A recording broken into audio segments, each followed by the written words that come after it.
3 मई 2024 को supreme court ने 498A के ऊपर की है जबरदस्त टिप्पणी। की गई है बहुत बड़े फेरबदल। कौन सी बातें कही गई हैं पति और पत्नी दोनों को जानना बहुत जरूरी है। खासकर पतियों को तो ये जजमेंट बहुत ही जरूरी है जानना, क्योंकि इसमें बहुत ही बड़े फेरबदल किए गए हैं। पूरी जानकारी आपको देंगे, लेकिन उससे पहले चैनल को सब्सक्राइब कीजिए, वीडियो को पूरा देखिए। इस केस में भी पति और पत्नी में मतभेद होते हैं, उनमें टकराव होता है और फिर जो पत्नी है वो अपने मायके चली जाती है।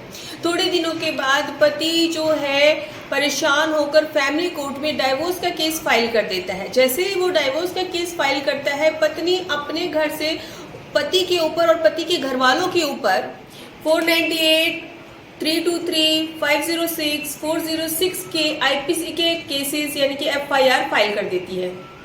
अब एफआईआर फाइल होती है, उसके बाद इन्वेस्टिगेशन होती है, चार्जशीट जाती है। अब इसके बाद जो है हस्बैंड है वो हाई कोर्ट जाता है और जो है 482 की याचिका डाल देता है। लेकिन हाई कोर्ट के द्वारा पूरे फैक्ट्स को देखते हुए 482 की याचिका को डिसमिस कर दिया जाता है। अब पति के द्वारा सुप्रीम कोर्ट में क्रिमिनल अपील दाखिल की जाती है, फाइल की जाती है। Ajit Gupta versus state of Haryana ANR।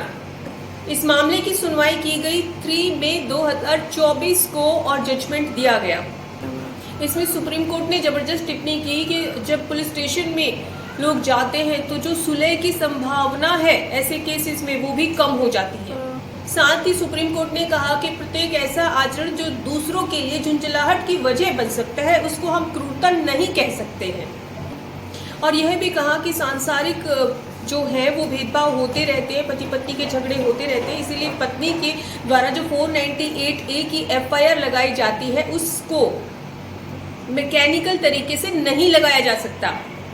और पति पत्नी के बीच जो रोज रोज के छोटे छोटे झगड़े होते हैं वो क्रूरता की श्रेणी में नहीं आते, यानी कि पति के खिलाफ 498A को यांत्रिक रूप से लागू नहीं किया जा सकता। छोटे छोटे झगड़ों में 498A मैकेनिकल रूप से लागू नहीं किया जा सकता। जो मेन बात सुप्रीम कोर्ट ने कही है कि अगर पत्नी 498A लगा रही है तो उसमें स्पेसिफिक डेट होनी चाहिए, डेट ऑफ इंसिडेंट होना चाहिए, डेट ऑफ जो है एलिगेशन जो भी लगा रहे हैं वो स्पेसिफिक एलिगेशन होना चाहिए, स्पेसिफिक डेट ऑफ इंसिडेंट होना चाहिए, स्पेसिफिक टाइम भी आपको बताना है कि उस समय ये घटना घटी थी। तो ये जो टिप्पणी है वो सुप्रीम कोर्ट के द्वारा दी गई है 498A को लेकर। बहुत ही महत्वपूर्ण टिप्पणी है, क्योंकि वाकई में बहुत सारे केसेस ऐसे हैं जो कि बेबात है, यानी कि छोटे छोटे झगड़ों के ऊपर ही है, लेकिन 498A लगा दिया गया जिसमें कि कोई स्पेसिफिक ग्राउंड नहीं है। तो कैसा लगा आपको ये जजमेंट जरूर कमेंट करके बताइएगा। इसी तरह से हमारे साथ दीजिएगा। धन्यवाद।